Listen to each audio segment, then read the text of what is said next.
साथीहरू आज हामीले मटरको खेतमा कुलो हाल्दैछौँ।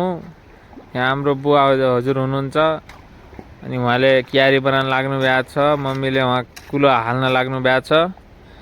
अवस्था कस्तो भयो भनेपछि यो कुलोको अलि धारा ठुलो भयो।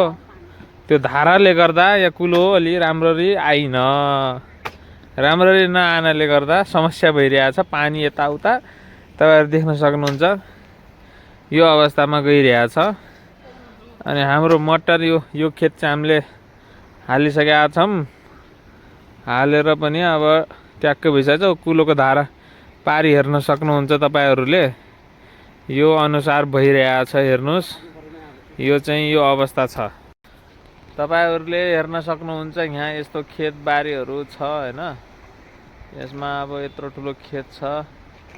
यो अनुसार भइरहेको छ। यहाँ कुलो हामीले हालिरहेका छौं। तपाईहरु देख्न सक्नुहुन्छ। यो हामीले लसुनमा हाल्न लागिसकेका छौं पानी। यो कुलोको पानी लसुनमा। मटर हाम्रो सकिसक्यो। यो लसुन छ हेर्नुस्। यहाँबाट सुरु गरेका छौं हामीहरुले।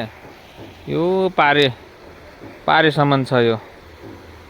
अनि तपाईहरुले सोच्नु भयो होला यो कुन ठाउँ हो भनेर। यो चाहिँ इन्डियाको ठाउँ हो। इन्डियाको सोलन बजार भन्ने यो इन्डियाको सोलन हो। यो सप्रुन गाउँमा हामीले हाल्दैछौं कुलो हालेर पनि अब व्यवस्थापन गर्दैछौं हेर्नुस्। लसुन छ 1.5 कन्टुल लसुन हो। अनि यो 1.5 कन्टुल हो। अर्को ठाउँ चाहिँ 1.5 कन्टुल छ। 3 कन्टुल लसुन छ। मटरमा हालिसकेर हामी अहिले यहाँ अवस्थामा लागिसकेका छौं। हेर्न सक्नुहुन्छ तपाईहरुले। तपाईहरु देख्न सक्नुहुन्छ यहाँ हामीले लसुनको पानी हालिरहेका छौं। अहिले यहाँसम्म पुगेका छौं। अझै धेरै अगाडि पुगेको छैनौं हाम्रो। अवस्था यस्तो छ। टाइम लागिरहेछ हाल्नको लागि। हेर्न सक्नुहुन्छ यो हाम्रो खेत। देख्न सक्नुहुन्छ यो छ।